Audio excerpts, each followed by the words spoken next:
が空に張り付いてら銀紙の星が揺れてら誰もがポケットの中に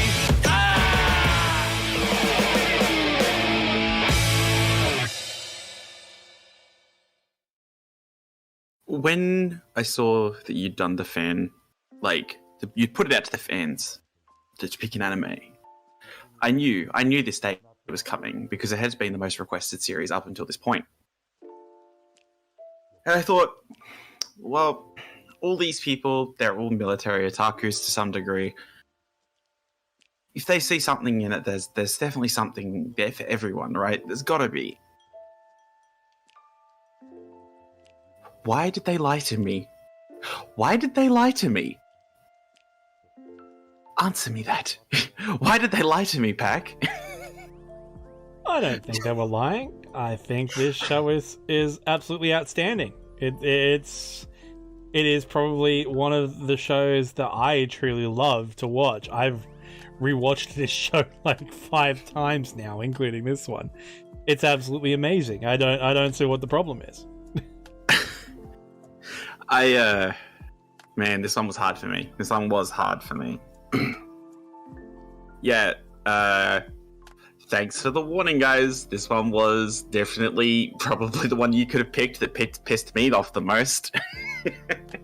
G'day, everybody, and welcome back to Anime Roulette and our special episode, the first special episode we've ever done. Yes, viewer's choice. And of course... Celebrate 25,000 subs. Wait, no, 26,000 subs. Wait, no, 27,000 subs? Yes, actually 27. I do declare. 27 and a half, actually, believe it or not, at the time of this recording. We're clawing our way up to 30,000 subs, ladies and gents, and I thought, you know what? There's one big portion of my audience, because all of them watch documentaries, historical breakdowns, all of my other content that I do. They don't generally watch my anime content. They watch the anime infused with history content or the gaming history content. So I thought to get the military otaku crowd, hi everybody, I hope you've seen the thumbnail and clicked on it. To get them on side, I thought, hey, let's do viewer's choice. Let's do a military otaku anime. And I've decided, because of Ivy here's particular political and historical disciplines, I know that he, for the most part, absolutely loathes the military otaku genre. So I had to decide which one would piss him off the most. Girls and Panzer is just a Moai Blob show with tanks, so he would just be fair, would have hit 2 of my favorite categories to hate on. Yeah, but also, it's a sports anime, which is your favorite genre, and... Yeah. And it's also really, really fun, and really adorable, and the characters and the stereotypes and everything that we love Girls and Panzer for is excellent. So... I figured that one, while it's going to be popular, and let's be honest here, it's most likely going to be our second viewer's choice episode. Let's be honest about this. That wasn't going to be the one to really do it for us. And then I was like, okay, how about the other one of Ivy's worst nightmares? Gratuitous fan service and excessive gore and violence with no absolute point. Behold High School of the Dead. A show which I consider to be a goddamn... We're past 30 seconds. Motherfucking masterpiece. And one that will enrage Ivy with its poor writing, cheesy dialogue, and gratuitous sex and violence.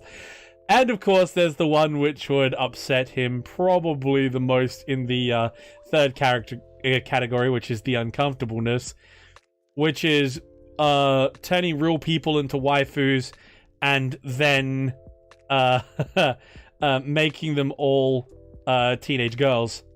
And then sexualizing them? Yeah, they don't wear pants. Canonically, they do not wear pants at all. And God damn it. Look, Strike Witches is fantastic. I love it for the historical reasons and the plot. Actually, unironically. But even I've got to admit, like, when I was watching 16, as a 16-year-old, all the girls were hot and great and fantastic. Now I'm like, yeah, I'm firmly Team Mina and Team Barkhorn and Edith Rothman and Charlotte Yeager, because they're all they're all adults. They're all like 17, 18. They're all legal and like cool, and they're the ones in the leadership positions, and not 13-year-olds not wearing any pants fighting aliens. Like, this is, but let's not get bogged down with arguments of pedophilia. We'll come to that later as point of fact. So I had to go, all right, what is the one that I would nominate to piss Ivy off the most? And what is the one that everybody's requested? And sure enough, Gate. And so the JSDF fought there. Or thus the JSDF fought. An mid-2010s anime about the modern Japanese military going to a fantasy world. Literally mid-2010s, 2015. You can't get any more middle of the 2010s. Yeah, pretty much. It is a middle of the road 2015 anime, produced in the height of the Isekai craze after SAO, and was given the budget to match. Also, some of that budget was almost certainly from the Japanese equivalent of the Pentagon. Now, as we all know, in most countries where any kind of media is produced, the military will usually have some kind of say in what is the content of the film, or will consult to make the details better. And granted, they did a good job on that, which I'll go into in a sec. And it shows here quite a lot in the writing category, especially. Boy howdy. Yeah. Okay, let's just get into it so that I can, smash this thing. Right. So, do you want to go first? I feel like, because I'm the positive reviewer here, so I'm just going to let Ivy go. Off you go, Ivy. Off you go. I was just going to do, the brief introduction. So, basically, a literal gate shows up in the middle of Japan. Shows up in... Ginza. Where was it? Ginza. Yeah, shows up in Ginza, and a shitload of people fucking charge out, start fucking killing everyone, left, right, and center. We see our otaku champion, perfect self-insert material, almost, kill one of them quite easily and lead the sort of remarshalling of the forces who fight back against them, blah, blah, blah. And he becomes the hero of Ginza, and he gets promoted because guess what? He's in the JSDF, which is why he can actually fight, which, at least it's better than some random fucking dipshit who's never fought a fight in his life suddenly being hyper capable. At least in this case, sorry. At least in this case, it makes sense for him to do so. Yeah. I think it's also really cool because in that opening sequence, a cop's getting chased, by literal Romans, by the way. They are literally Romans. Yep. And also there's a bunch of monsters. They're late Empire Romans, sort of in the transitionary period between Augustus and the late Empire, barbarian look that they went with later with the round shields around helmets.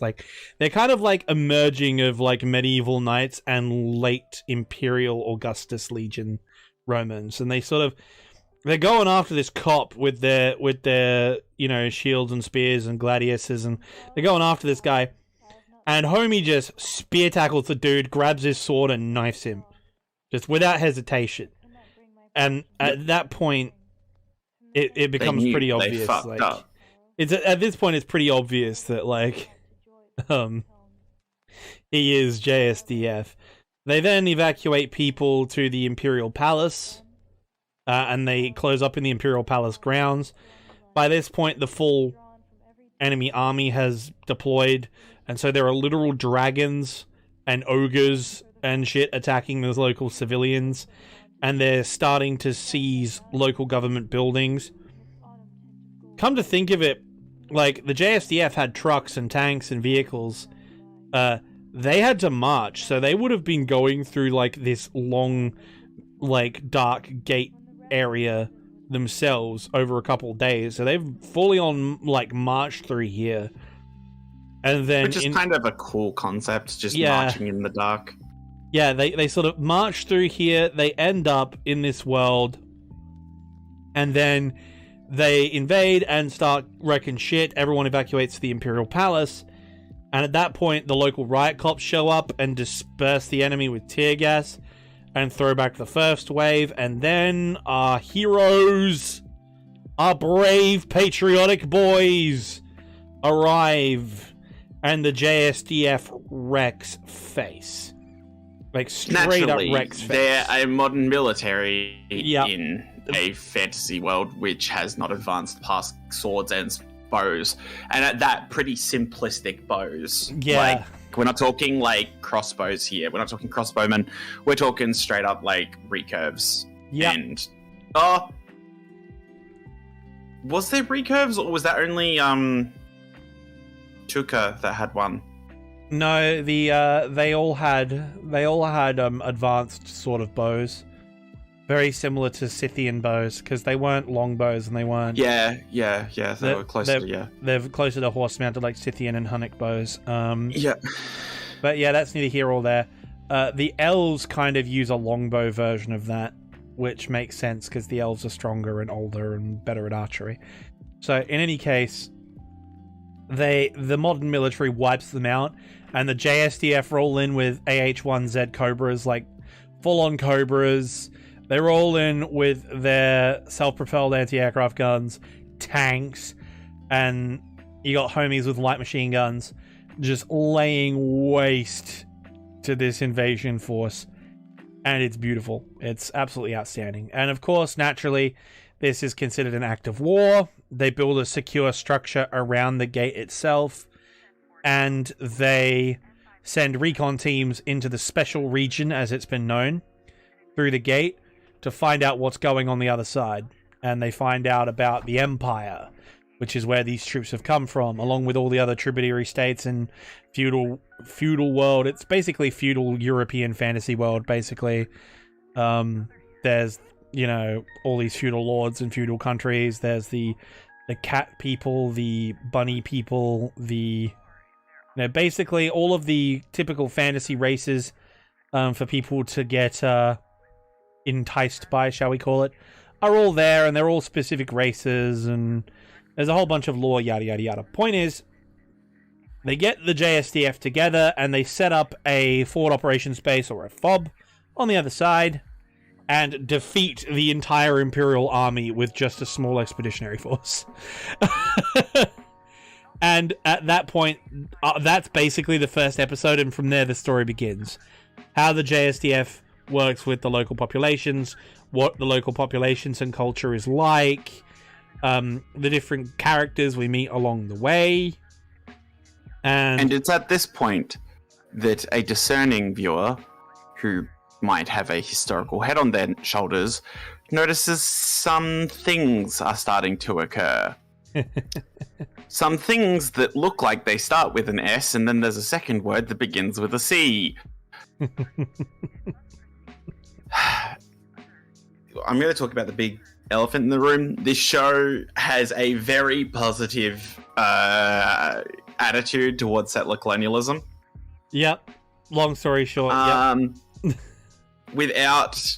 Obviously, it doesn't show any of the negatives that come with such a thing, right? Like, this show doesn't touch upon any of the things that always happen with settler colonialism, and I mean always. They form the settlement and things are just pretty much perfect apart from some individual incidents and minor antagonisms, right? Like... Yeah, there's no great, weapons and MREs or meals ready to eat for our non-military... No one steals guns. No one bribes officers to, steal shit. Like, and we're talking about in the confines of the anime here. If this is covered in the light novel or the web novel, I obviously can't comment on that because despite everything, I didn't actually read it this time round. I did read some of the manga. The art style is terrible. I'm sorry. I'm very sorry. The art style is really hard to cope with. Wow.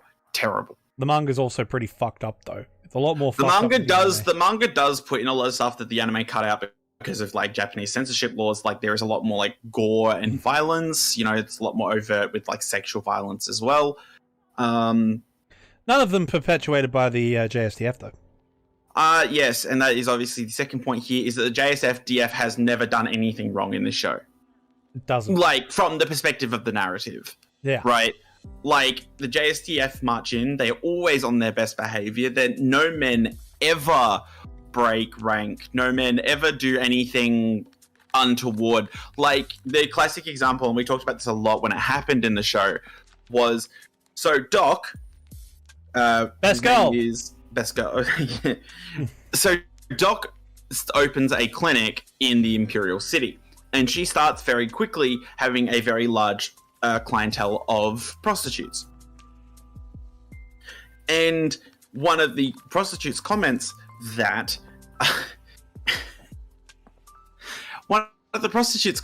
the JSDF men never patronize give them their patronage to their workplace. No. Flat out. So, No. from a realistic perspective, that's fucking ridiculous. Like, the idea of soldiers not doing that in any army, even one or two, no. Ridiculous. Fuck off. Like, absolutely Fuck off. stupid. The fact that, like, in their big settler colony outside the gate on the holy hill of Alnus, which is where the JSDF set up their base, the idea that an establishment for ladies of the evening hasn't been set up there already is just flat out unrealistic. To comment on that point, one of our dear friends of the podcast, Scott, who's former US Army infantryman, you know, he had literally come back from hanging out with his old army buddies at a strip club, and we posed the question to him. We're like, hey, if there is a brothel with cat girls, bunny girls, harpy girls, like, you know, Medusa girls, harpy, like all these weird and exciting, really attractive animal girls from different cultures and races, and also any form of like racial variation you can find, like elf girls, like, you know, dark skinned, light skinned, like basically any fantasy a man could desire,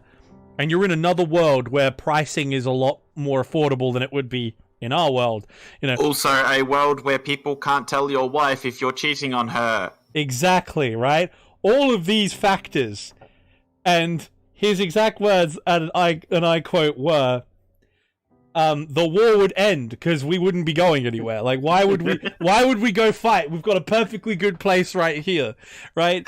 And yes, these are US Army infantrymen, not Japanese infantrymen. But given the Japanese track record with sex workers in their military, yeah. Do we really need to go into that? Okay, look. Google comfort women. I have literally picked a fight with the Japanese imperialists on Twitter in the last week defending this particular behavior. So I'm going to come and quickly just say, I think it is abhorrent for a Japanese piece of media to like talk about the Japanese military and sex, like providing organizations like brothels and sex slavery, which, keep in mind, there is a bit later on where sex slavery is portrayed in an extremely negative light, which, good, bare minimum, nice work, guys, you cleared the bar. But when this is a military that is a direct continuation of one that has never been held to account for what it did to women in Korea, in the like Pacific Islands, etc., the amount of forced brothels, etc., this leaves a very bad taste in your mouth, right? Like, it is easily the biggest tone deaf moment in this entire anime, and there are lots of them, but the idea that, on a realism point, as we've said, that combat infantry soldiers, single, young, like, 18 to 23-year-old men with expendable income, deployment pay, hazard pay, and a place where you can visit the local ladies without getting caught, on top of the fact that any fetish you could imagine is catered for, right? And, you know, like the idea that they wouldn't patronize or patronage those establishments is just fucking stupid. Like, as I said, I know infantry soldiers. No! When they're not at strip clubs or brothels, they're out killing things.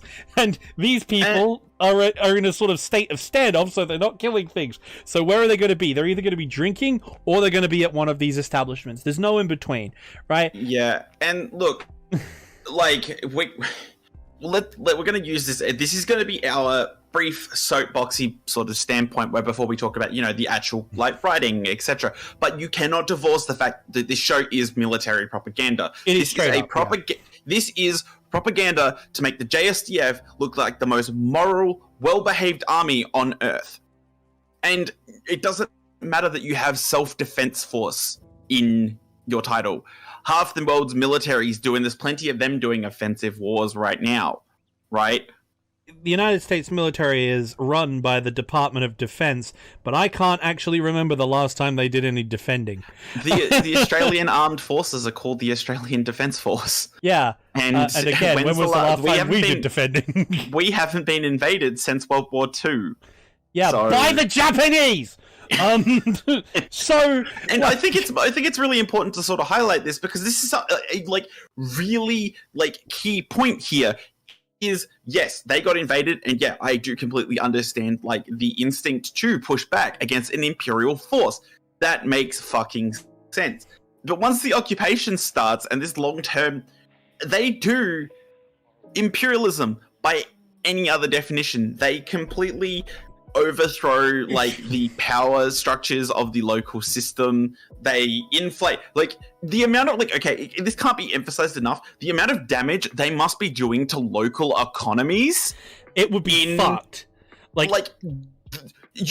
drop 1,000 fucking like dragon shells.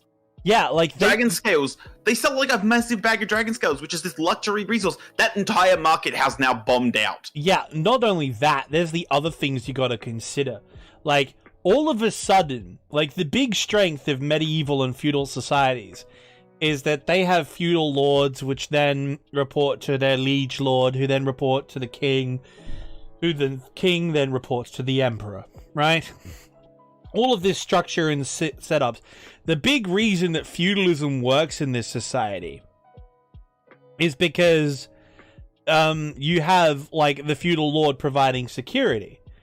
By arriving and creating, like, what is essentially a neoliberal economic free zone controlled by the military junta, which is the JSDF military presence there, by creating their own like secure area and then having like, I don't want to be really nice about it because it's obviously propaganda made to look good, but the area basically is sort of like a community organized capitalist sort of like location. It's basically an ANCAP's wet dream. Yeah, right. It's very little regulation. There's essentially a privatized military force just on standby. Yeah, but the only thing that stops it from being like Ancapistan is the simple fact that the JSDF has complete jurisdiction over the area, which means consequentially, like, it is kind of like a military. It's kind of like a military junta, propping up a economic free zone. Essentially. Yeah. And like I can't emphasize this enough. So one of my main criticisms of City Builder series is that they make it exceptionally so easy, right? It is power. Yeah, can we talk about I don't care how, like, look, the Hesco block, beautiful invention. I love it, right? The Hesco block and a couple of bulldozers and the lads, look, we can set up a pretty decent defensible forward operations base. But they have full-on prefab structures. They've got fucking full-on they have, like, fortifications. multi-storied buildings. Yeah, Like, multi-story when we buildings. first start out, it looks prefabbed, but by like the point of the end of the show, there's like fully like constructed buildings. It's completely like unrealistic. Like in the span of that level of development in the span of a year, they even have walls around that small economic free city, right? The city of Alnus. Which, like, by the way, what the fuck was that wall design? Okay, so the JSDF's one, perfectly fine. It's a star fort. You have overlapping fields of fire and a kill zone for a defensive position. Beautiful. But the free village of Alnus, which is outside the military base for obvious reasons, which is down the road, is a full-on medieval like settlement with their own walls that they've built. And I'm like, I'm sorry, even with the JSTF helping you and obviously funding you because it started as a refugee camp, which they turned into a city. Like, I'm sorry, like the level of infrastructure you get in a 6-month time frame, because the rest of the story time skips a few months when they get set up to when they actually start doing shit, which makes sense. The JSTF base being built in 2 or 3 months makes sense. Prefabs, HESCO blocks, fine. But that entire city is going to take a lot longer than a few months to build. And they just popped it up. And this, I mean, ties back into our main criticism that like this entire thing is like, if Japan colonizes you, it'll be a fucking good time. Yeah, which no. No. Track record? No. Manchuria? I'm trying to hold up saying the story about my aunt. We'll keep that one We'll for keep ourselves. that for later. We'll keep that one for ourselves. But let it be known that this is not realistic, not just at the JSDF and the previously existing Imperial Army, which essentially the JSDF is the Imperial Army here. They are occupying and like negotiating for resources.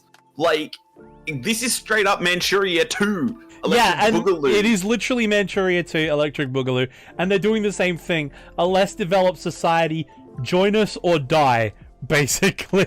And yeah, as we were going back to the effect that they'll have settler colonialism has on the local economy, you've got this neoliberal capitalist free zone protected by a military junta, which is the JSDF or the Japanese army. Let's call them the Japanese army from now on, because that's more honestly what they are. I would call them imperial, but just for the sake of, differentiating. Being polite. No. For the sake of differentiating the two, because they are. The chrysanthemum crest on their field caps is the imperial seal. They are the Imperial Japanese Army. Just they call themselves the Self-Defense Force to avoid that. Which was a funny thing that we did bring up, that like at no point during the series did they bring up that Japan also has an emperor. Yeah, why doesn't the emperor get mentioned? They have an emperor over there. They should mention that they are the ministers of an emperor, and therefore, like, I don't know whether it's Japanese law that says you can't mention the emperor in like. It might be an after effect of World War II, but I'm not. I don't know, but like on the particulars of. In diplomatic relations, they at no point do they mention the emperor gets referenced in the Imperial Palace scene, but like they don't reference the fact during negotiations that the Japanese also have an emperor and they're technically an empire, even though they don't call themselves that anymore for obvious reasons, as we keep saying. No, that is completely. They're a completely different group, says the show. No. Us, those horrible things. No.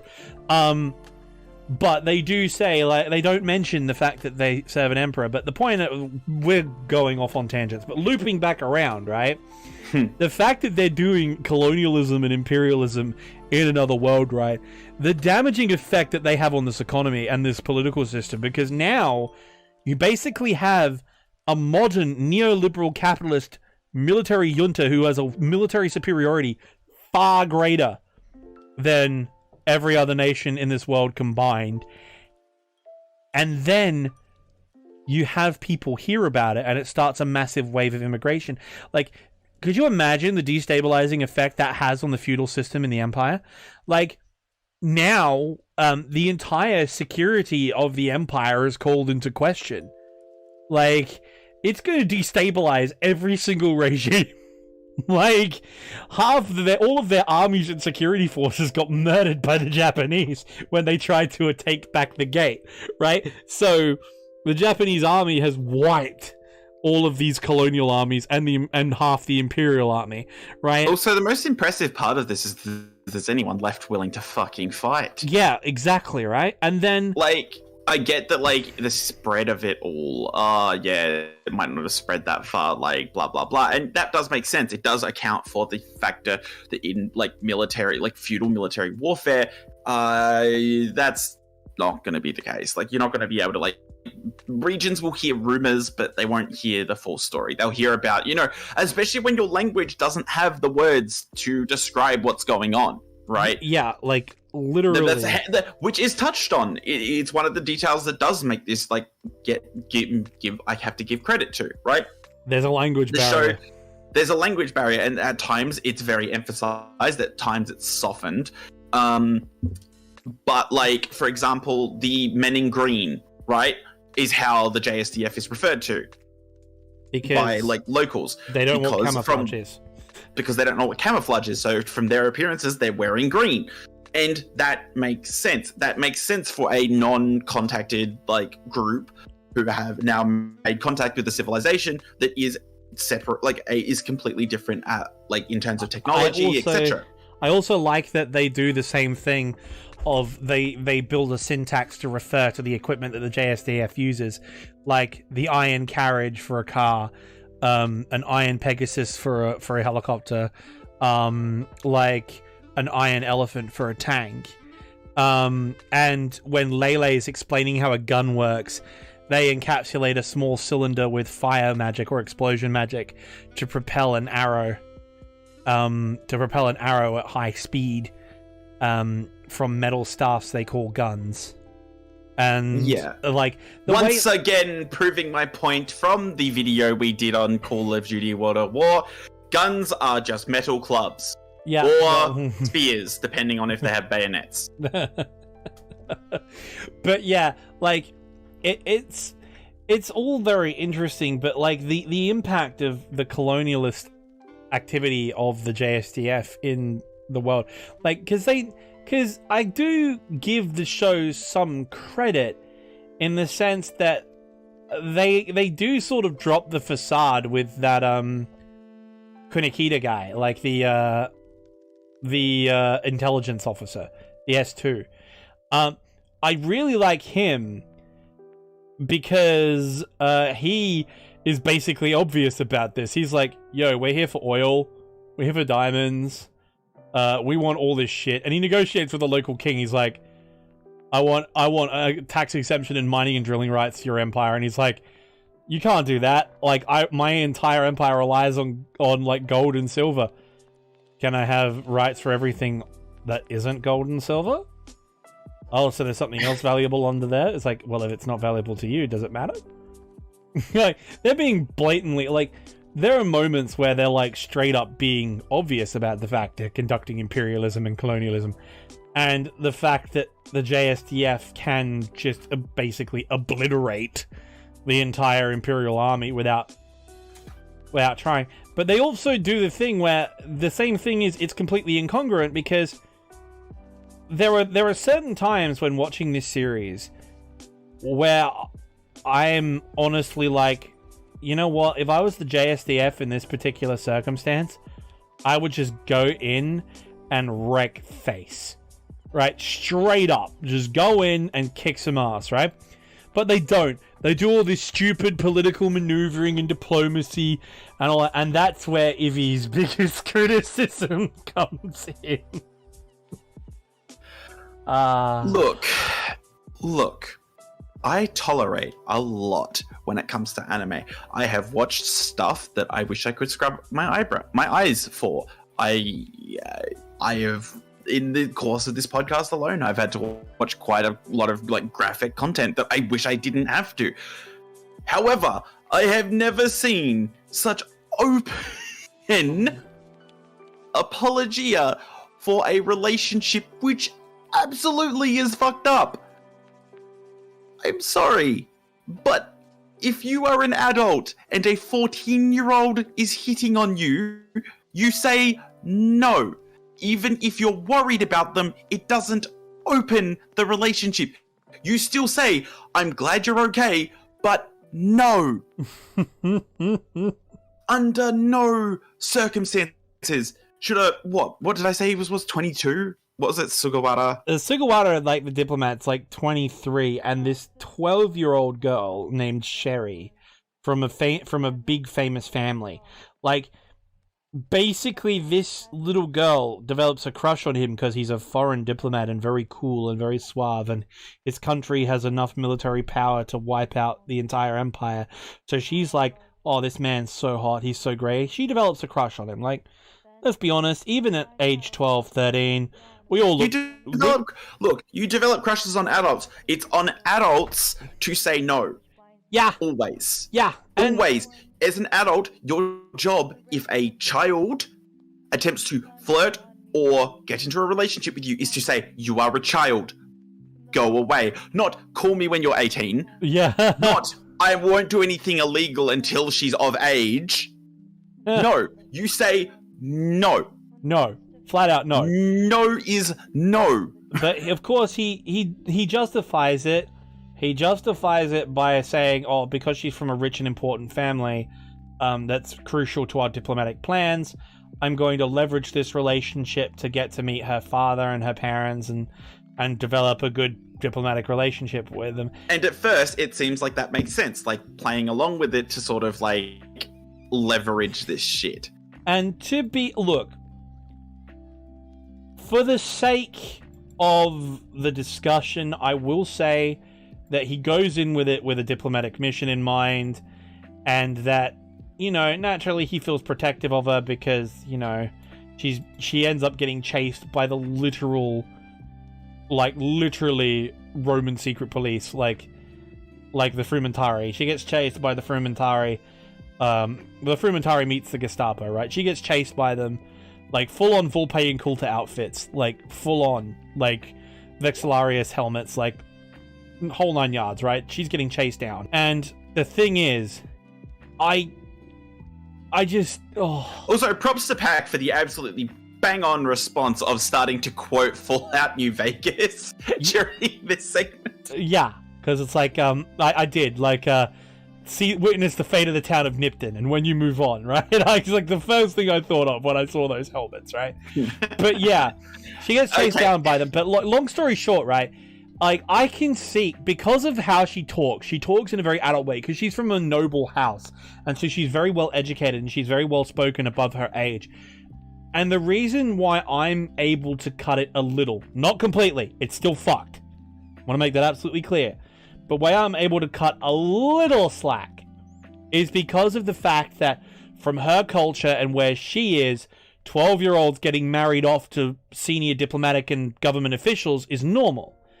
And to her, this is a perfectly reasonable strategy, A, to get what she needs politically and diplomatically, and for what Japan needs diplomatically and politically, while also, B, getting to, you know, get with her crush, the guy she really looks up to and really wants to be with. Sugawara should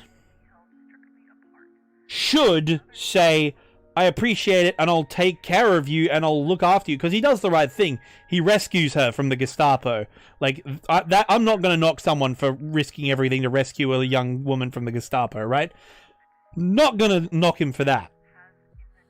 Sure, I'm not going to knock him for rescuing a young girl in danger. That perfectly makes sense. A lot of us have the instincts to help children when they are in danger. But then to pledge to marry her as soon as she turns 16, like, what?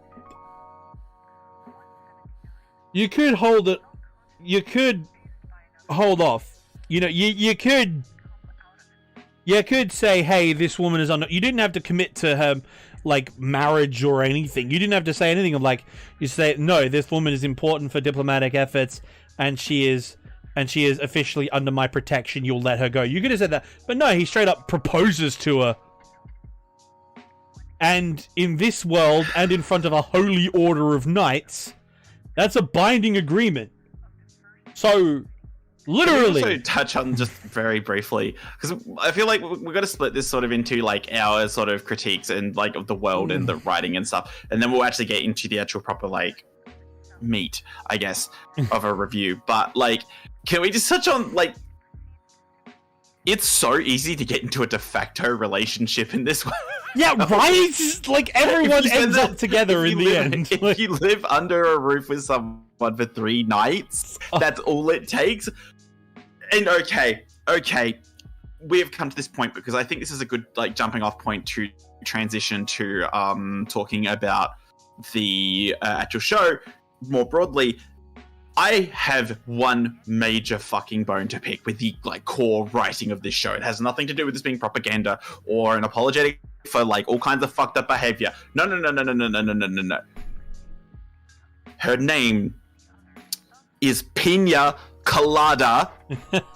Her name is Princess Pina Colada. And the other one.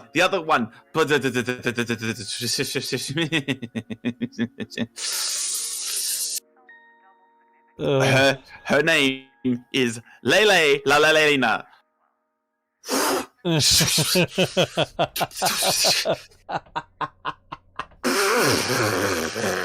Look, okay, so here's the thing, right?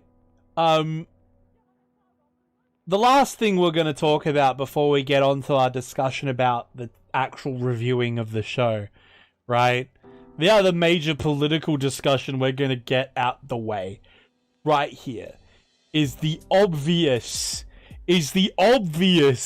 like, propaganda directed towards how society treats the military, right?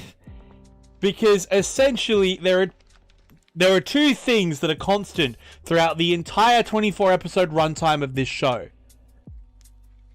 Politicians are portrayed as incompetent, weak-willed people, which we agree with, with the exception of the defense minister.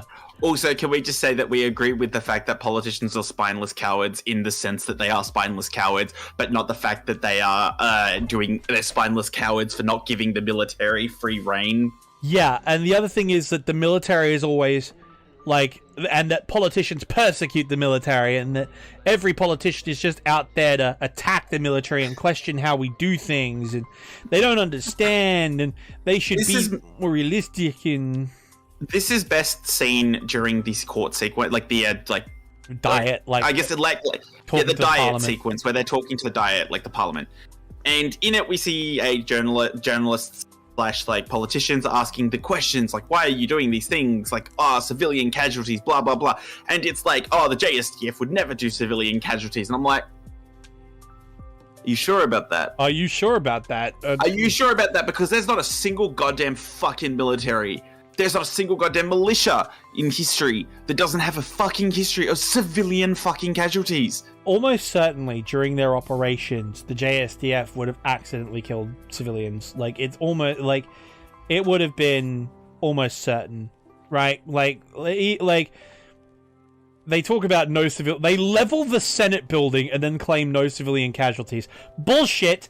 There would have been a janitor or at least the guards in the Senate building at the time.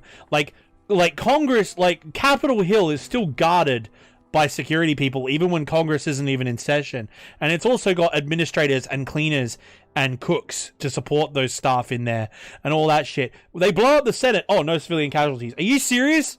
No, there wasn't anyone there. Like, no, not even civilians would have died when you did that, and it's fact. But again, as someone coming from the military mindset of things, acceptable casualties in my view. But yeah, and like that's fine, but say it. Yeah, there's always casualties. There's always going to be a civilian in the wrong place at the wrong fucking time. There is no such thing as this. Like, all the major JSDF fight sequences that aren't like army to army always happen in places that conveniently no. Okay, the JSDF during the siege of Italica, going against the bandit like army, fire into the city with like high caliber rounds and like machine guns, and like, you mean to tell me that no civilians were killed during the most epic scene in anime, by the way? You mean to tell me that firing into like historic historical architecture that is not meant to withstand this shit in any fucking way, and not one civilian was hit or killed. No.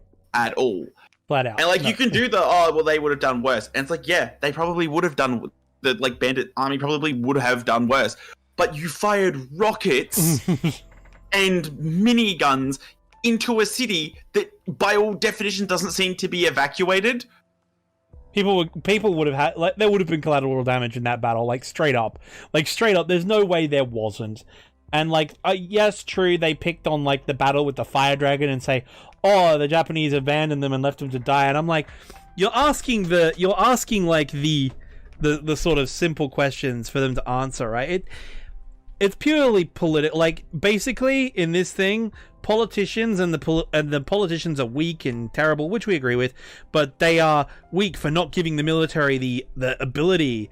And they always complain about budget cuts, even though the military in all of our countries receives a huge portion of our GDP.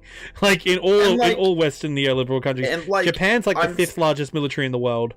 Like, it's one of those things where it's like, yeah, pretty much in this show, if you have any criticism of the JSDF, you will be shown to be a liar, a coward, or misconstruing information. Even the journalist who's literally just there as an observer to make sure that the JSDF isn't fucking around and doing bad shit is portrayed as not a good dude. Yeah, he when these people are being professionals and on duty, like, he says, oh, they're being lazy and they're not tackling the big issues. Look at them wasting taxpayers' money on this fool's endeavor. And I'm like, Jesus Christ, journalists and politicians in this entire thing are nothing but evil bastards who lie about the military. And while I'm not going to deny... And you mean to tell me, most importantly, is this: not one politician said, I believe that we should cover the gate in concrete. Let's turn it into a statue. Let's fucking fuck that shit up. Like, you could literally just cover it in concrete. They cover it in steel. There's no way that military is getting through it. Like, they cover it in like a metal gate. You could just withdraw. You could just, like, after, like, pushing them back in, making sure that this is done, you could secure the entrance completely, and that's it. Like,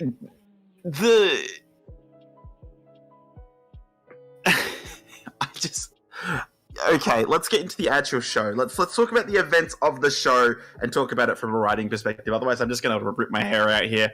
Okay, but all I'm going to say is, what I was going to finish that is, while I can understand, coming from a military background, I can understand the idea that politicians and the press do attack the military unjustifiedly in a lot of cases. They do. There's no denying that. But at the same time, Australia is dealing with one of the worst war crime trials in our country's history. Like, our guys in Afghanistan straight up committed war crimes. Even my military friends, one of whom I cannot talk about because they're still active duty, is a member of the particular organization who is in. Like, everyone who's sort of looked at it has gone, yeah, that's fucked. Right? But under this show's logic, it's like, no, we must never question their actions in the field. Like, literally, we have footage of the guy going, you want me to shoot this C-word? I'll shoot this dog right fucking now. Like, he's just a farmer, he hasn't done anything. And we have film of him getting fucking wasted. And I'm like, bro, yeah, the press have a right to know, right? Like, this is something that we should be talking about. But, like, you know, no. Look, Gates explicitly says, no, the press should not question the military at all. And that's a simple fact. And this will be the end of our, like, political preachy soapboxing before we get into the actual content of the show again.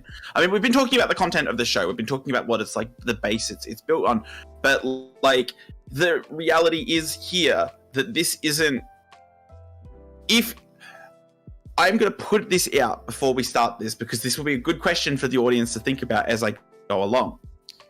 If you stripped this show of the like military aspect, it would just be a run-of-the-mill isekai with the same level of characterization, the same things that we all complain about when we watch normal isekai.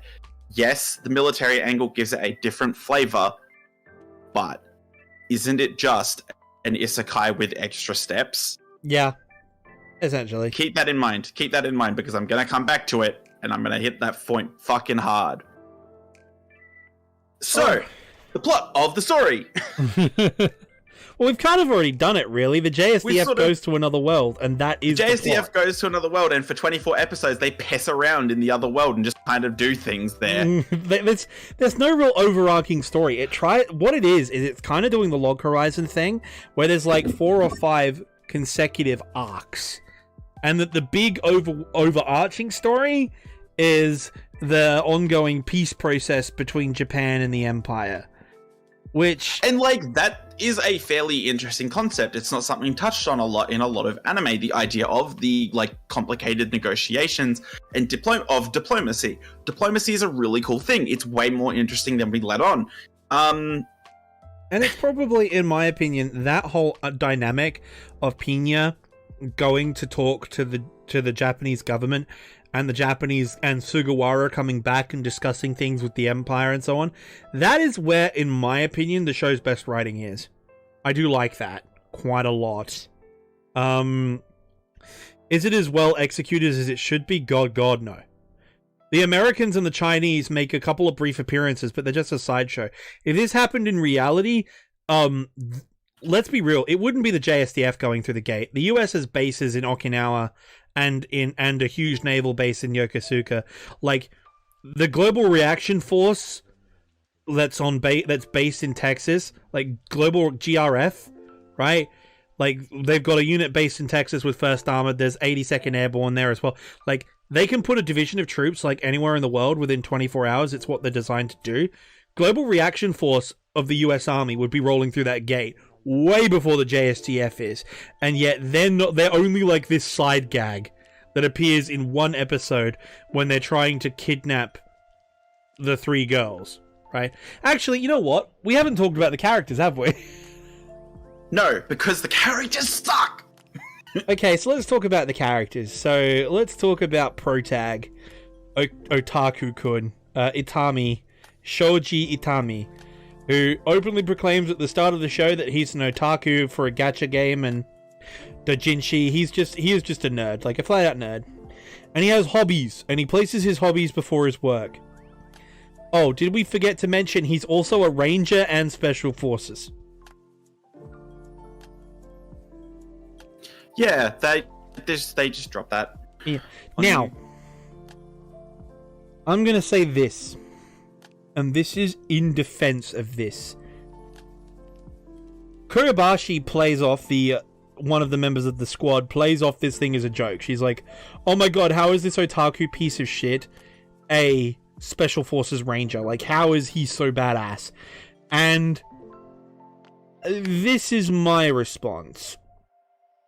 To be a ranger and special forces, you have to have the way they sort of work is they recruit soldiers who aren't the typical mindset. Basically, in one way or another, you have to be a nerd to be in the special forces in a weird way, because you have to have a certain level of intelligence and a certain level of independent thinking and overall state of mind to perform the jobs that they need. The reason why he was selected for Special Forces training was because when Itami is focused on doing something, like when he and usually that thing is goofing off, or getting out of work, or going to a doujinshi expo, right? If he gets into trouble, or if there are any obstacles in his way to achieving the objective of a mission, he is a pro at running away and avoiding those problems, which is why he got made Special Forces, because he is an expert at running away. And when you're in reconnaissance branches of Special Forces, such as Force Recon Marines and SAS, where their primary roles are intelligence gathering and reconnaissance, someone like Itami is actually really, really useful. And the other thing is him being a nerd. The SF guys I know, again, the person whose name I can't mention, who is affiliated with SF, can't say which one, alright? He is a massive Warhammer 40k fan. Like, huge. Right? He is also a sound engineer who I've known for years and years. He also does flight sims, like, he's into simulators and everything like that, right? Like, he is, like... I don't know, there's no pictures of me, and when we knew each other in high school, he was called, like, the skinny me, right? He was as nerdy as I am, perhaps more so. And now he's affiliated with Special Operations, right? Same thing, Scott, the guy we mentioned before, talking about the sex worker discussion, right? He was on his tour overseas in Afghanistan, and he was getting food from the chow hall early in the morning, and he's on the same base as a bunch of Special Forces guys. They're playing Dungeons and Dragons, right? You know, here's this man who wiped out, like, who took down personally the head of a Taliban division, you know, sitting across for them, and he's playing like a rogue in D&D or something, right?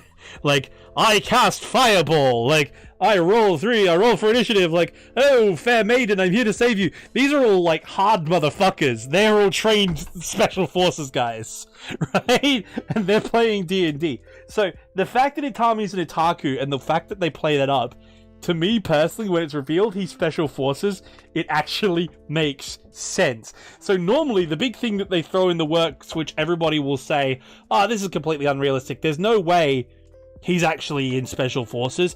It's actually the fact that he's an otaku that makes me believe he's Special Forces. So, there's that bit.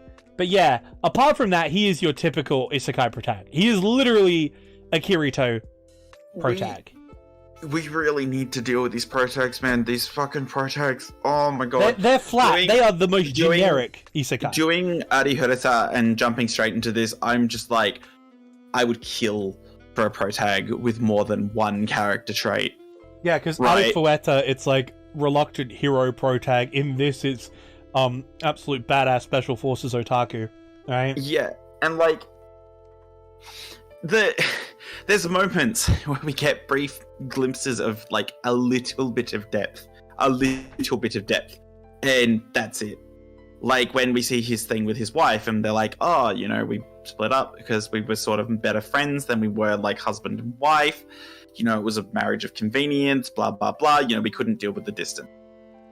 And like those moments are good, but they're so, it's like, okay, you're spreading a piece of toast and you put the tiniest bit of butter across two pieces of toast. You are spreading that shit thin, my friend. You are going to spread that shit so thin, and it is not going to contribute to the toast tasting any better. You're just basically eating toast. Yeah. Without any topping. Like, the characters are...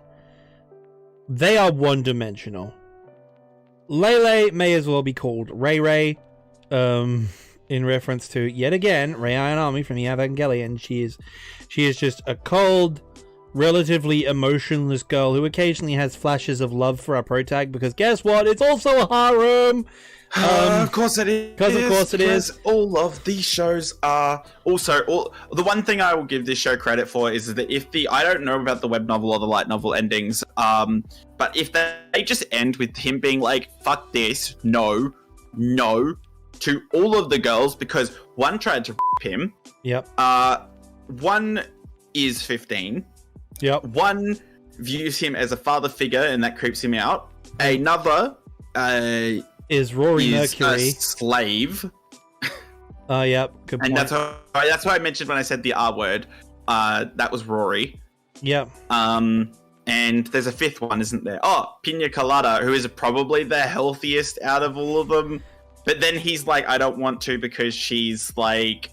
The princess. And that would throw all kinds of shit to the fucking wind.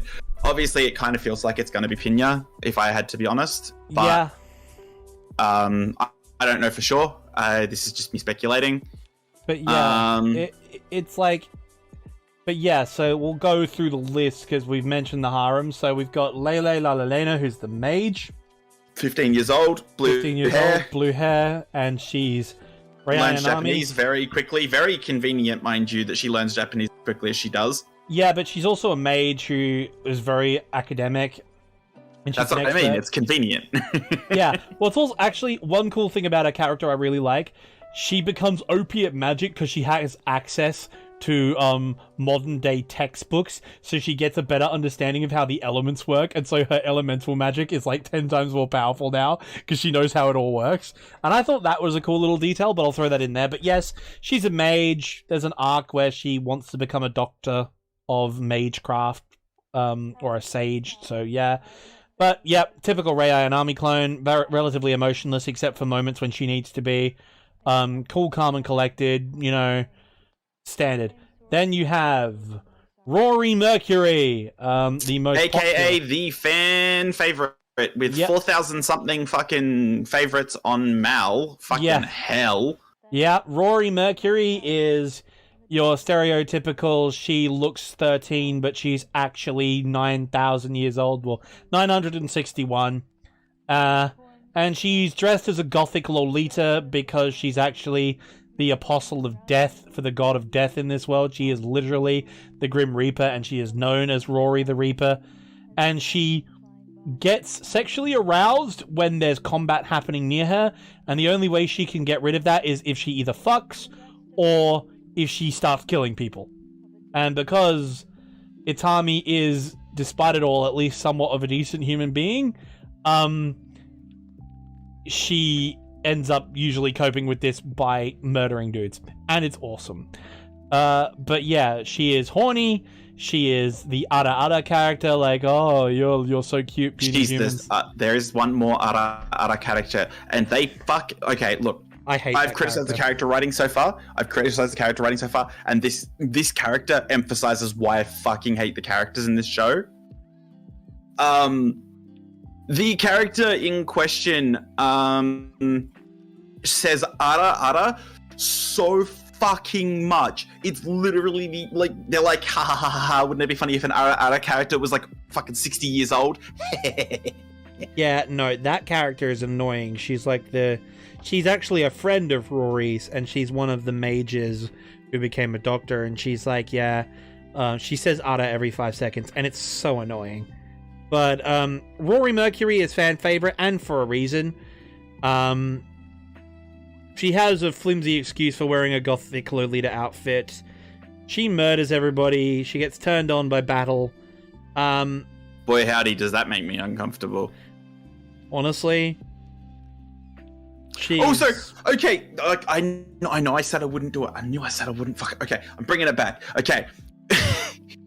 Look. If you are doing a testimony before the fucking government, do not let the god of death speak. Of course the god of death is going to be pro-military, you fucking... You goddamn idiot.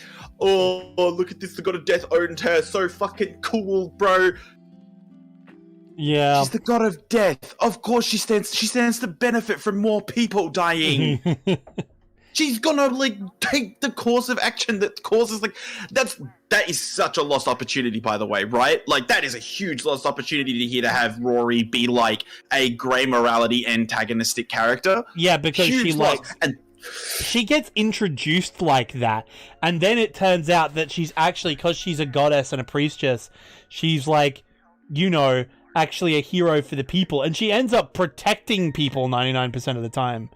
She says she doesn't care of the affairs of mortals and all that sort of thing, but 9 times out of 10, we see her as an MP. She's in the town guard at the Alna's camp. She protects the local citizenry. I'm like, is she just doing this for fun? I don't know, but and that okay. That actually, I think that might actually emphasize the key problems I have with a lot of the character writing here. Look at the dark elf whose name Yao. Yeah. Interesting choice of name. Yaoha. she engages in like some mild subterfuge to get like the JSDF on side, but there's no long-ranging consequences for the fact that she essentially like She starts a bar fight and then kidnaps someone and starts a bar fight, kidnaps someone, then psychologically traumatizes another yeah, she kidnaps that person, psychologically traumatizes them, and then says, "Oh, you're gonna have to go fight the fire dragon now to save her mind and shit." Like, she's basically blackmailing someone through crime. Like, you know, she does all this horrible shit, right? And and she's sympathetic about it, but yeah, you're right. She doesn't have any consequences. And that's the thing. And this keeps happening every single time. Consequences for any of these. The morality in this show is so shitty and fucking bland, dude. Yeah. Like, and this is like a critical fucking issue. Oh my god, I'm swearing so much. I'm so sorry. But I'm legitimately actually frustrated with this because this is a perfect opportunity to have some complicated morality going on, right? This show is written for like massive political drama. This is perfect for it. But every character just acts so two-dimensionally. The hawkish senators who are like for peace with Japan, none of them are being selfish or doing it for like power grabby reasons. There's vague allusions to this at best. They're doing it to stay alive, basically. And then by the end of the show, it's like, oh well, if we don't, we'll die. Okay, like there's still like there's no Machiavellian characters in this like area, and it's like this is the perfect time for them, you know. And likewise, there's none of that political maneuvering with the US and China and shit in our world either. Like, there was perfect opportunities at multiple points. There are even the characters to do it. The Chinese premier and the American President Dirrell. Returning to what was it, Quattro Vagina? like there are so many instances where like there could have been like extensive political commentary, extensive political maneuvering, like Machiavellian maneuvers by the Americans towards the Japanese and from the Chinese perspective, and then you go to the other world and the senators are vying for power. There's none of that. Like, there's one gunfight and everyone's like, oh well, case closed, I guess it's the Japanese problem now. And likewise with the Senate gets blown up, and then like the fight over the embassy happens. It's like, oh yeah, okay, the Senate problem's it now, let's have a civil war. Like, there's no like, and this keeps happening, and like every stage, like at the start, and this is cool, the king, like the emperor, is like, well, I need to like sort out, like I can solve a bunch of like domestic issues for my like self by like stomping out any like staples of resistance within the like imperial like colonies, right? Yeah. And like the satellite states, and that is interesting. The problem is that why doesn't any of these states do the same thing? Like, when you look historically with imperial powers coming into regional conflicts, one of the most common things is that a rural, like a group will be like, I'm going to ally with these guys to get back at those guys who have fucked us over for the longest time. Yeah. Right? And that eventually does happen, but it's because of a civil war. Like, none of these feudal powers, like, there's only one moment where it's alluded to, and that's only because the Japanese want the oil in their territory, right? Like, there's no attempt, like there's so, like, I understand they're trying to go for the dramatic escape scene. You know what? It's Michael Bay problems. Like, all of this is done in order to set up the next big action sequence. There's no actual development or realistic ideas of what the politics and economics of this world would do. Like, it's...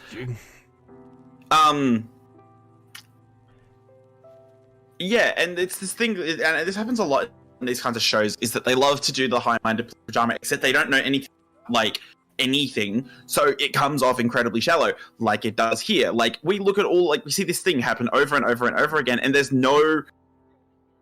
It's not expansive. It doesn't feel like you get little gems of it. Like, especially when, like we said, the diplomacy sequences make you feel that way. But when you think about them for more than like 20 seconds, they're really shallow, right? Like and this is the key problem. Japan almost never has any setbacks ever. And not only that, and like, look, even if you are a technologically superior force. You bring like fucking rail guns into like say you're still gonna have that one fucking guy get hit on the head with a goddamn rock. Well, to be fair, we do see a Japanese casualty. He gets hit by an arrow. That does happen because they get into a close range engagement around the embassy and he gets hit with an arrow. So they did show that. So I will give them props there. But you're right. One thing I find interesting is knowing the Japanese and their track record. I don't care how many liberal governments or whatever. Look, let's face it. At the time this anime was happening, Shinzo Abe is in charge. Member of Nippon Kaigi. Now the anime replaces them obviously with fictional politicians. But nevertheless, at this time, the Japanese Conservative Party is in charge of Japan. Mm-hmm. Mm-hmm. And they have a chance to go full imperial restorationist. They're going to fucking take it. All of this political maneuvering is pointless. More importantly, there's no observers. The US isn't in there. There's no representatives for the US in there. There's no representatives for Russia or China either. They can literally do whatever the fuck they want with very minimal blowback. Those observers only arrive like in the last 3 episodes or whatever. And they're giving written reports and stuff to the Diet, but oh man. Dude, and what really makes me laugh about those foreign observers is the writer then does this blatant fucking propaganda bullshit where, the American and the Russian are talking to one another, and they're like, I'm surprised how little you've achieved here. What have you done or whatever? Oh yes, these filthy Europeans would have just rolled the tanks into the Imperial Palace by now. But we noble Japanese would never do such a... Fuck off! Look, if it's the Conservative Party in Japan and they have an opportunity to go full empire restoration, the moment the JSDF got through the gate, basically the moment the F4 Phantoms arrived and they got air superiority over the capital, they would have launched a full-on military offensive and annexed that part of the empire. They would have invaded and taken the resources and installed puppet states, and they just wouldn't have told anyone about it. The political maneuvering would have been done, and that's what they would have shown the papers and also, what they would have told they the have Diet. Overwhelming advantage in every single combat situation, and that's fine. It makes sense for the narrative. The whole point of the show. But the point is that if you're in that situation, you can do so much more crazy political shit with the locals. You can literally force them to sign treaties that they don't want to, and they don't. And that's the most bullshit thing here, because that's what imperial powers do. It's what the Japanese There's no such thing as benevolent imperialism. And look, it doesn't exist. And look, this is not us bullying Japan. If this gate opened in Australia, the Australian Defence Force would do the exact same thing. The Americans would do the exact same thing, because if you're a country and you can get oil and diamonds and shit, and, let's be honest, cheap labour, as well as we were talking about, the, let's be blunt, fetishistic aspect, because there's only one other thing that people want to do when they meet other races and cultures. And that's fuck. And that's fuck. Look, I'm sorry, I see hot bunny girls? Hell yes, let's go. Besides, if you see a whole world full of all these different ethnicities which we can procreate with, as well as all this oil and diamonds that we can take, there is not a single country in the world that has a military capability that wouldn't take that action. I would. I'm an anti-imperialist socialist, and if I was in their position, I sure as shit would. Because it's the same thing. Why aren't they doing, what this is, again, we're back to square one. This entire thing is painting the Japanese self-defense force as saints. They're heroes. They wouldn't do this horrible sort of bullshit. Yeah, it's look, and I get it. And at the end of the day, this is military propaganda. We knew what we were getting into, and we know what it's about. And it's important that you keep that in mind, because stuff like this isn't just a Japan thing, man. Think about how many fucking films you've watched where, the entire Transformers series. The entire Transformers series. all of these kinds of films, action films, like fantasy films that have like the US military in them for some like weird reason. Like, dude, there was literally that document, like the Pentagon Papers, like the film and entertainment section of the Pentagon Papers, where it had a complete list of every movie the Pentagon has worked on. And it shows, like, basically the entire, like every single movie, blockbuster that's involved the military in some way has had, like basically, if you look at military movies that have been made, like, unless they are a docu-film, like, there was a military film made called Redacted, which was there was another one called I can't remember the name. It was a film about US Marines, right? In both of those were exposing US military war crimes. They got blacklisted and no one ever hears about those movies. Whereas like Transformers, Arrival, like if there is something in the script that the Pentagon thinks it might reflect badly on the US military, they straight up edit it from the movie. They tell Hollywood, no, you will not make this. If you do make it, we will pull all funding and and put pressure on advertising agencies to make sure it doesn't get promoted or played places. Right? The Pentagon literally shuts down movies for this. Right? And necessarily not all films get like shut down for it, but like they can lose funding, and that funding could have been critical to actually make like a pretty decent movie. This is something I've seen time and again with stuff like this, and it's not just the stuff that's like, this is like nakedly like propagandistic. It's written by a former JSDF member. I'll just say member, all right, just to say most likely an officer, given the most likely like a former JSDF, so someone in this JSDF, and it shows that this is the perspective that someone would have if they had served, right? The thing is that we are consuming this for entertainment. And is it entertaining? At times, yes. I do agree with Pac that there are like entertaining sequences, and some of the war crime sequences are pretty fucking funny. But from a writing perspective, I am going to say this fucked me off so badly. Like, there is so many things here, like, excluding my soapbox moments, let's talk about the flat characters. The fact that this is a unique, like, not a unique world. There's nothing fantasy-wise here you haven't seen before. Except, very briefly, there's the, hints around the bunny society. But we don't go into that because time constraints, and that's fine. But you can't hint at something like that and then not do anything. Elf society is basic. Both elf societies are shown as incredibly basic. Like, you have an opportunity to create these societies, and like, as much as I criticize this fucking film, I can't believe I'm going to bring up the film. As much as I criticize the film by James Cameron, Avatar, they went to pains to show a culture around the world that it lived in, right? Here we have a world that is defined by being a world comprised of people who aren't from there. Yeah. You've got elves, you've got dwarves. Did the dwarves ever show up?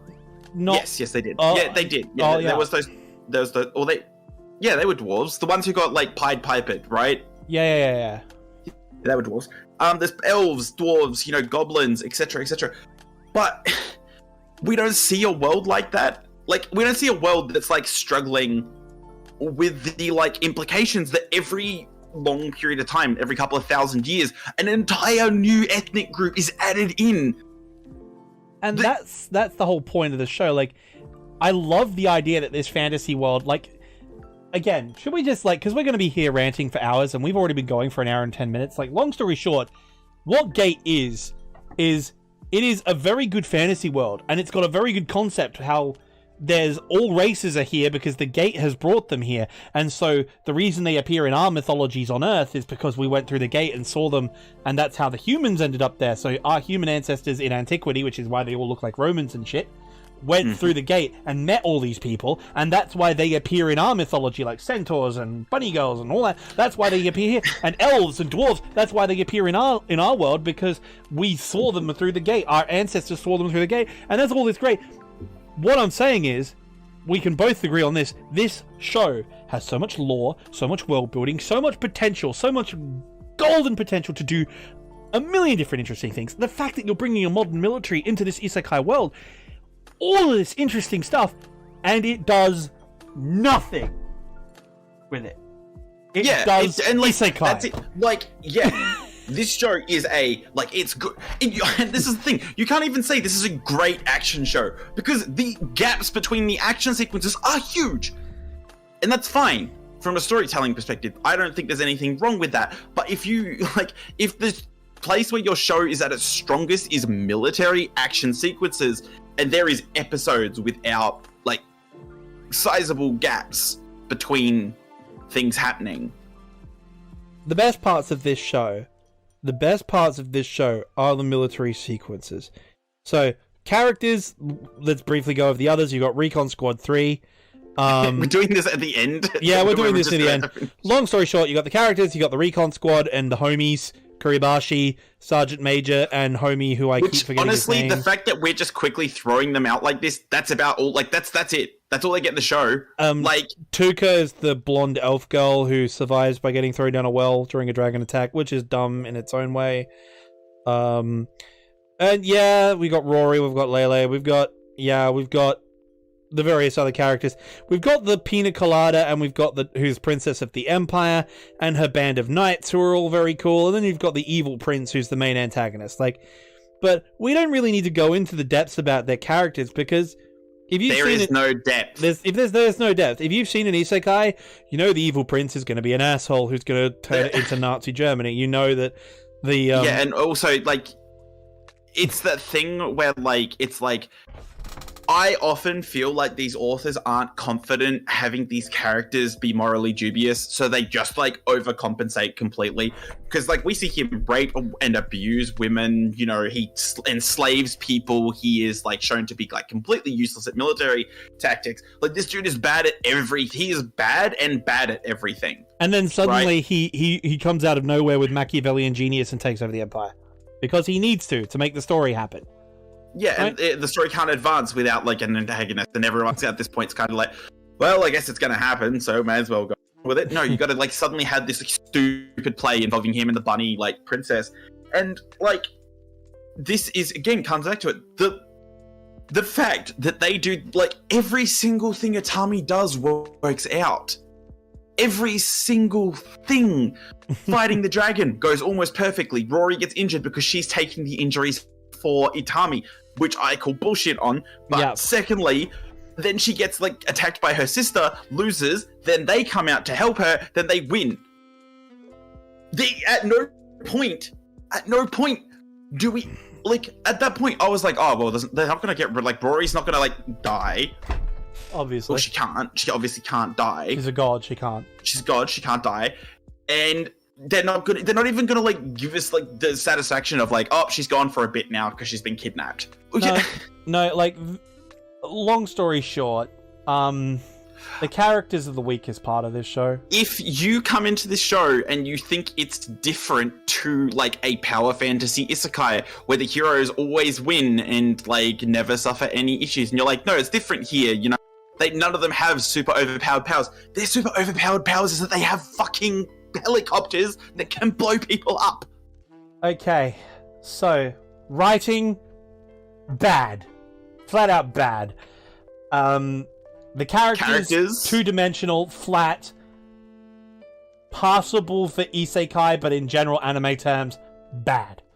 They're not offensive. They're just you've seen them, you know them, the moment you meet them. That's it. Okay, animation. Apart from that, okay. So I did like the animation here. I thought it was really good, pretty good. They were clean, they were tidy, the animation was tight. The big problem, there was only one major problem I ever really spotted, and it was a very funny sequence involving their armored vehicle where they were driving down a street. If you look really carefully at that moment, you'll notice an elf girl that is a sprite standing sideways, so you can see that she is clearly a two-dimensional sprite and there's no depth to her. Yeah, very funny, critical fuck up, but still pretty funny to watch. Not enough to make me be like, oh, well, I'm going to give it a 35 for that one animation fail. No, I'm giving it. I know what I'm going to give it, and it's not okay.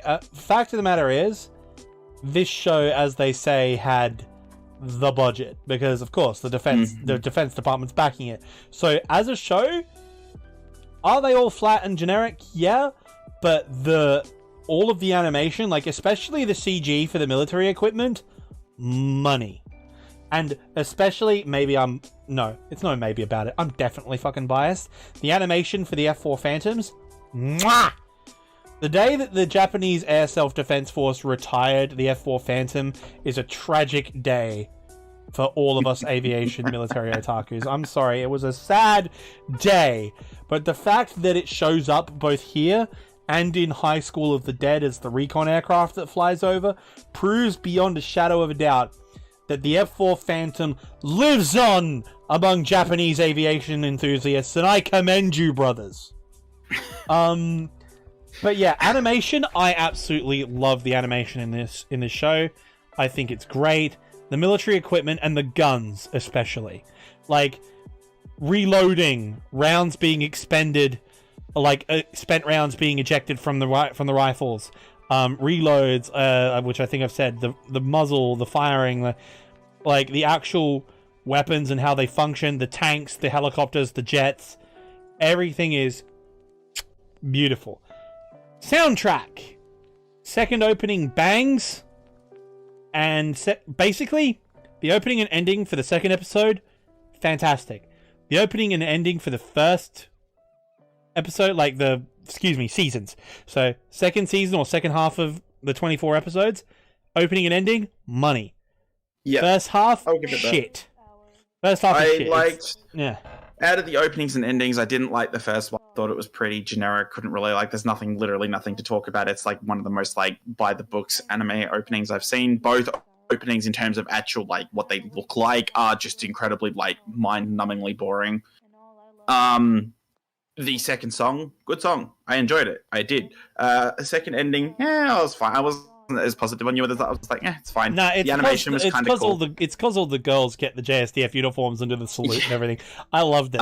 They do look really. It did make me chuckle how goofy they look in them. They look adorable, and with the M1 helmets, the old school steel helmets. I literally don't remember the first ending. No, I don't either. We skipped the first ending. I feel like that's kind of a telling thing. When I can't remember the ending. For the OST of this show. I actually really like it. It's not like a Yuki Kajita or a Hideyuki Sawano score where you will actually listen to it voluntarily outside. But for what it is, as a compliment to the show, the OST with the horns and the epic battle music and shit, money. I like it's not exceptional, but as a supporting act to the show, it's very, very good, I think. I don't know what you thought, you're the muso, but I think as a support act, I thought it was just sort of there a lot of the time, but it did complement the sequences it was in. It wasn't like some of the ones we've encountered where they're just what the fuck were you thinking? There are times when you'll listen to certain anime, and this, for example, one of my favorite anime is Grimgar. And Grimgar is notorious for having good music and bad music. There's the good insert themes, and there's the insert songs are terrible. Yeah. They're all, no, I'm not getting on that rant. That's not important. Yeah, but the point is here, the music did its job because I didn't remember it, because it complemented the sequence as well. There was no point where I found myself going, It is literally a Call of Duty / Medal of Honor / Brothers in Arms soundtrack. It's literally trumpets and horns and flutes and heroic soldiers. The opening theme is I compared it to Ivy at the time. I compared it to the the kind of jingle. Like every time we started an episode, I narrated it like the Deutsche Wochenschau, like the German newsreel from like World War II. You know, it's like do do do do do, like heroic military music. Our brave boys on the front line are now helping the glorious revolutionary triumph of the Japanese Self-Defense Force. And today, with our troops on the Eastern Front, they helped these helpless villagers defeat a fire dragon. And like it was like it's straight up a newsreel. It's like straight up a World War II newsreel, and I found that really funny. But yeah, look, the music, yeah. Like it's good for the show. I'm not going to listen to it on its own. The second opening, yes, I will listen to it because it's a good song. But like the rest of it, not worth it. And story, like, yeah, we've already covered that with our soapbox rants. We've already done like honestly, what's left? We've done soundtrack, character. Now, I mean, you know what? I think we're going to round it off. Things we liked. I liked the world. I kind of thought that was a kind of cool concept. I liked that, unlike a lot of Isekai, that there was like a direct bridge between the worlds. I think that's something that really underdone with other world material. I've always been a big fan of this, and one of the best examples of this is I loved the concept for the story in Bakuman, where there was like two Earths next to each other, and basically people would like go between them and kill each other's doppelgangers to sort of like live on one Earth or the other. And I think that's something that I really liked here, is it's completely underutilized because of the nature of the show, is that like you can't just see regular humans coming across to live in the special zone, like the other world, because you need to be a member of the JSDF or have like particular like permission, like to diplomatic reason, and vice versa. They just can't come over to our world. So like, I mean, I'll be honest, like this is the bit because even though we got ready for a fight, we've been agreeing all over it. Now's the bit where I say my piece. What did I like? Quite frankly, apart from the shit that we mentioned, like essentially denying Japanese war crimes and saying that the military shouldn't be questioned and all that sort of stuff, besides that, what did I like about this show? Quite frankly, everything. It's everything I wanted in a show like this. I've been trashing it this whole time with Ivy, but the point of the fact is, I have rewatched this anime like 5 or 6 times, and I've loved it every time. Because why am I here? I am here to watch a modern military absolutely obliterate an inferior force. I'm here to get that high you get from playing Civilization on Chieftain, and I got exactly that. I love the detail. Because it's sponsored by the JSDF and written by someone who was in it, the fact of the matter is, the details about their equipment, about their guns, about everything going on with them, all of it's accurate. Like, the fun little details about it. The fact that when they're calling in airstrikes, they have to use direct lasing. They can't use JDAMs via GPS guidance because there's no satellites. And by extension, they have to use manual maps for doing land nav. They have to use maps and compass for land nav because they can't use GPS. Like, it's a great detail. The fact that they issued the older reservist equipment because they may have to withdraw, and therefore they want to bring along the equipment that they can afford to lose if shit goes south really fast. So the fact that you've got F4 Phantoms, AH-1 Cobras, the fact that you're not bringing the later models of helicopters, you're bringing Hueys, you're bringing UH-1s. Like, as an otaku in this sort of thing, I have a major historical boner because you've got all the old school gear coming out. The older tanks, the older planes, the older helicopters, the older guns. And that's the sort of details I was talking about really enjoying here, is like, I like I like how it's those little details, right? It's those little details that make this like get points from me. This is the way you score points with me in a series that I don't like, is the little details, because little details make the world more interesting. And, you know... And, yeah, like, the combat sequences especially. The fact that when you see the mortars and the artillery firing, the fact that it's not like that every now and then you'll see direct impact explosions, like HE, smashing into the formations, right? You see high explosive. And then there are other rounds from the mortars and from the artillery that airburst fragmentation, because they're doing airburst frag, and then they're switching it up for HE. Otherwise known, ladies and gentlemen, say it with me now, if you mix incendiary into that one, it's called shake and bake. High explosive, fragmentation, white phosphorus. Shake and bake. Beautiful. Love it. Great little details. Also, the combat sequences, because of those little details, money. Like the F4 Phantom shooting down dragons, paving the way for an artillery strike followed by cobras.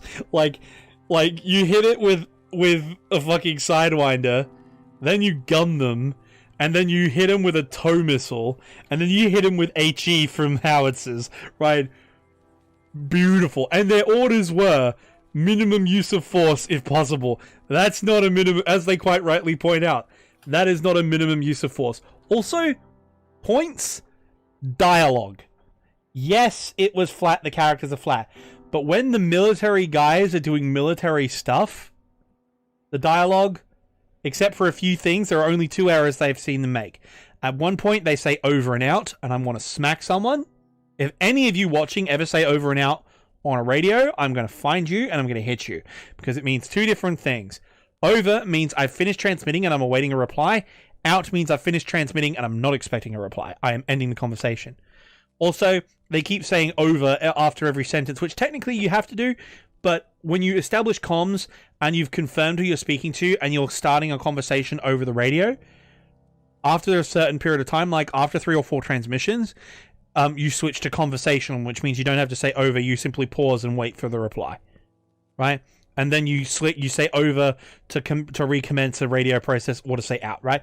The other thing is, they called going in for guns Fox 3 when the Phantoms fire their guns. No, Fox codes are for missiles. If you're shooting guns, you say guns, guns, guns. They say Fox 3, which is an active air-to-air missile. That is an active radar seeking missile. That's an AMRAAM or a Phoenix. That's not a Sparrow or a Sidewinder. A Sparrow is Fox 1, a Sidewinder is Fox 2. So those are the only 2 errors I really found in the military side of things. Everything else was great. The combat sequences and the action sequences were baller, and it also has the greatest sequence in anime history, which is an Isekai complete shot-for-shot recreation of the attack sequence from Apocalypse Now, with Flight of the Valkyries and everything. And they play it off as a huge joke. And it lands. It was hilarious. As for the other bits that I liked, well, quite frankly, the idea of dogfighting dragons, baller. And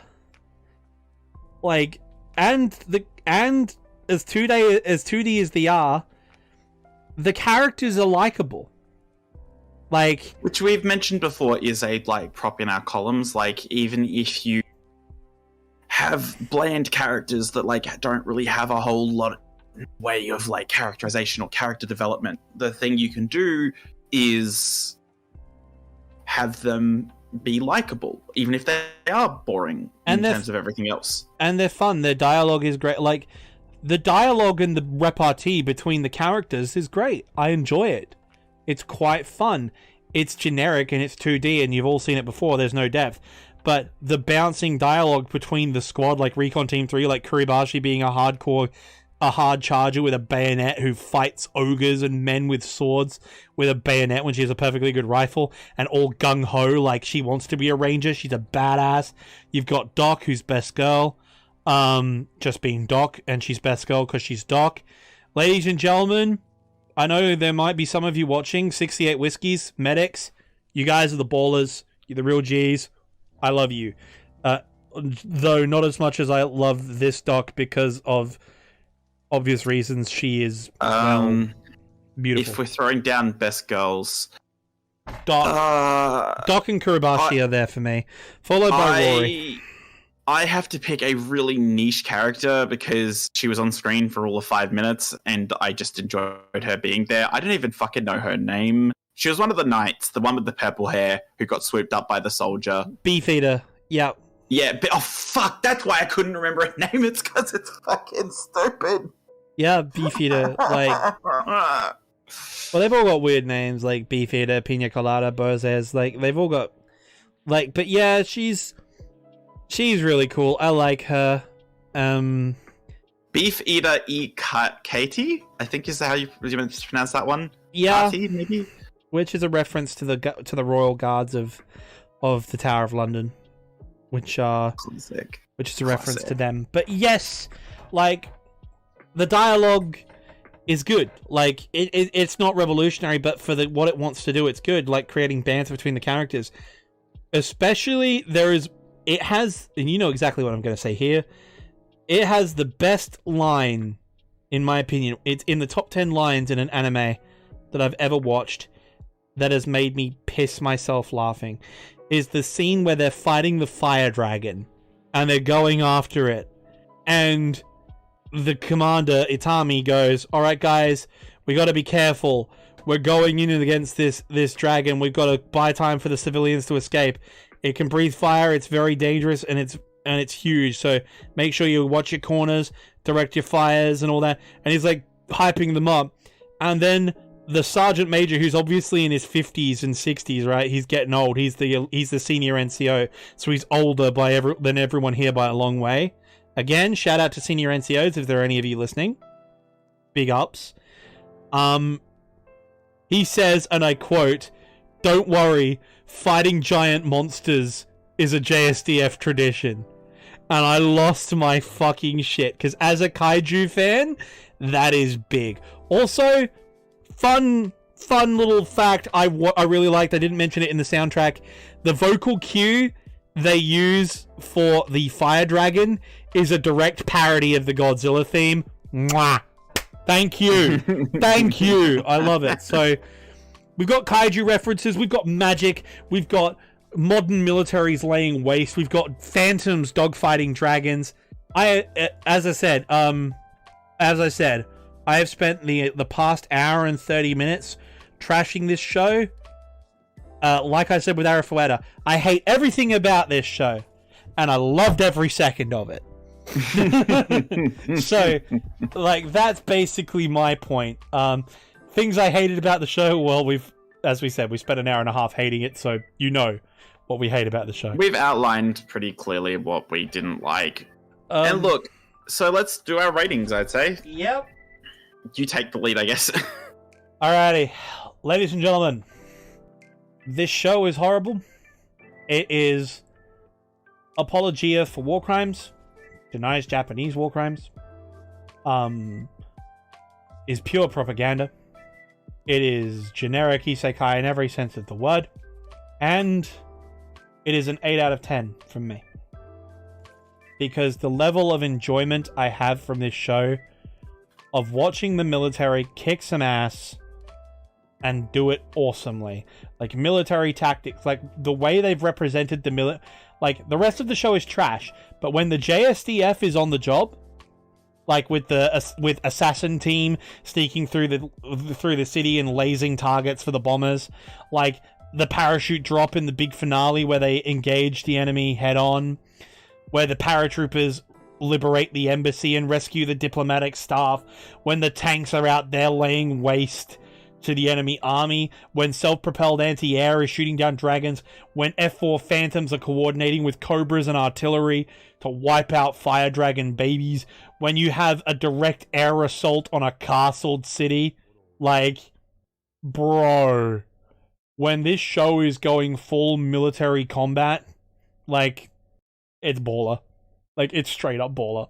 I love it. And the thing is, the weaknesses of it are all writing and political opinion, right? We're sent to... Well, let's be honest. Nah. I'm not going to lie to you. One again? I'm not going to... You want to try that one again? We're not going to lie. Both of us are radical leftists.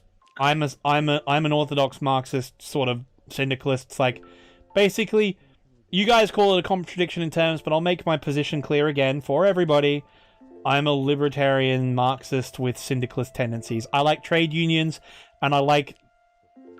For those of you who are worried about my leftist imperialist ways, as you would call it, I want privately owned battleships and community-owned nuclear submarines So, you know, forget the Second Amendment, call it the Second, Third, Fourth, and Fifth Amendment, and each one of them guarantees your right not just to a tank, but to a battleship. It's not even you have the right to bear arms, you are required to bear arms in my society. So, for those of you, that should clear up my political position. Fuck governments, fuck corporations.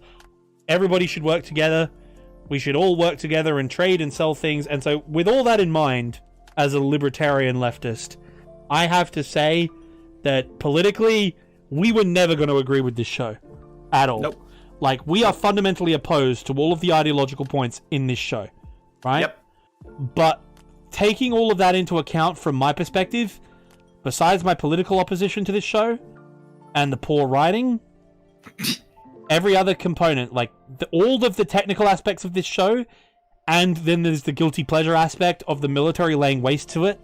From a technical standpoint and a guilty pleasure standpoint, it's a 10 out of 10.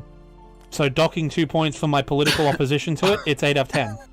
So Jesus Christ. I have to be honest. I have to be honest. I have to say, I know we're going to fight on it, Ivy, but I don't care. Like, taking my political position and the poor writing out of it, the rest of it, I've rewatched this show 6 times. I love every second of it. It's so entertaining. It is so much fun for me and people like me, which is why it got recommended to us. They knew we were going to hate it, but they made us watch it anyway. So, you know what? It's an 8 out of 10 from me, and y'all can deal. Okay, so I'm just going to pretend that you didn't just say this was a 10 out of 10, with only the only negation being the political leanings. I am giving this a 35 for the story, a 39 for the characters, a 70 for the visuals, and a 40 for enjoyment. Bringing my score to 46 out of 100. So rounded up to a 5. 4.6 and a 5 if you want to fucking push me. I'm sorry, as I said, my personal and political opposition docks 2 points. But other than that, I have rewatched this series more than any other show I've ever watched. As I said, this is now the 6th time I've watched Gate, and I had just as much fun. You know, like, you can tell, Ivy can vouch, even though we were both complaining about denying Japanese war crimes and all of that shit, at the same time, when I realized what episode we were at, I was jumping up and down for joy. Because I knew what was coming, and it was going to be awesome, and it still was. So, and admittedly, I think this may have been more fun pack because you got to witness me have several mid episodes. Because we've been watching a lot more of these shows together. Like when we do them, like we just sit and like watch them in a Discord channel together. And how many times would you say that I like screamed or yelled about something during this show? Quite a few, right? Like I counted at least 7 or 8 times. And I think they were all. This is a show, things we've and remember, I'm very specific about this. I did actually enjoy this show, for the most part. Like, all my political disagreements aside, this show is watchable. It's very easy to binge. Apart from some lackluster moments, filler episodes, you know, that kind of thing. We didn't need a break. We smashed out this in like 3 or 4 days. A couple of days. Yeah, we smashed it out in a couple of days, which is impressive because I've been fucking Angels of Death, which we fucking trashed. That was hard. That was hard. It took us really like 3 hard. weeks. But like the Ping Pong Girls and this, like, we just blitzed. Yeah, we fucking smashed this shit. Like, it was fun. It's fun to watch, and that's what it. It's easy. It's easy to watch. It's a good old fashioned throwdown. So now we've reached that time. Now we've already rolled one show already, which is Fujo Keiji, Millionaire Detective, Balance Unlimited. So wait, is it my turn to roll then, or is it your turn? No, it's mine. It's mine. Yeah, you rolled Millionaire Detective. I did. So it's my turn. So we'll give you another double episode. Another double episode, which makes sense because this episode is now almost 2 hours long. So this is our longest episode today. Oh boy, we're getting longer. Yeah, but it's a special, so it makes sense. Yeah. So randomanimegenerator.org, ladies and gentlemen. Let's do this again. Because we're gonna do a double episode, I'm gonna break the rules a little bit. It's gonna be 12 episodes. So Yep, we'll work with that. we're gonna go with a 12-episode anime because we're gonna be reviewing another 12 episodes. So we're gonna be doing a 24 episodes in total across 2 shows. Put it at 13. Put it at 13, just to account for things that have 13 episodes. You know what? Yep. Then I'll bring it up to 14 just to be safe. Okay, fair enough. I don't think there's many 14-episode animes, but who knows? Maybe we'll get lucky. We'll make sure. All right. Here we go. Remember the rules now. It can't be anything we've watched recently. Yep. So let's go. Here we go. Blade Runner Ooh. Black Lotus. Oh, Jesus Christ. Oh, Jesus Christ. That is up very... What the fuck? Oh. Obviously don't play this trailer on stream so that we don't end up getting copyright strike. Oh. Los Angeles 2032. A young woman wakes up to no memories. Is this Adult Swim? It seems to be... Maybe it's dubbed by Adult Swim? Hold up. I'm going to look this up. Because I might actually re-roll if that's the case. Because this isn't an anime? If this is made by a Japanese production company, we have to do it. But... Oh god. Oh no. It's made by a Japanese production company? Who did it? Yes, it is. And guess what it is, lads? It's made by a Japanese production company. Oh, it's the Japanese Americans split. It is. Yep. It is licensed. Oh, it is boy. licensed. It is, ladies and gentlemen. We have, to our dismay, as you've probably seen Mother's Basement's video, we have rolled a Crunchyroll original anime. Oh shit! It's a Crunchyroll original.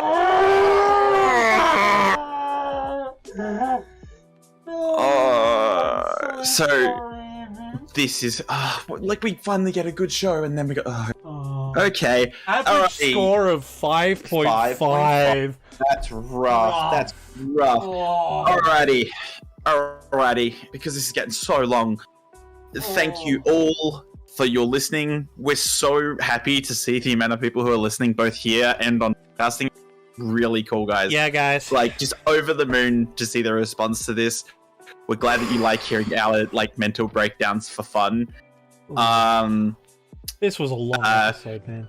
So let's get into the post-show shit. Let's say, if you want to subscribe to us, if not, you can find us everywhere else, iHeartRadio, Spotify, etc., or on podcasting, external podcasting apps. Or you YouTube, can also because, find us we're here on YouTube at Animarchy. And finally, you can also find our site at animeroulette.libsyn. Is that one word? I think so. Yeah. Let me... Link will be in the description. animeroulette.libsyn.com.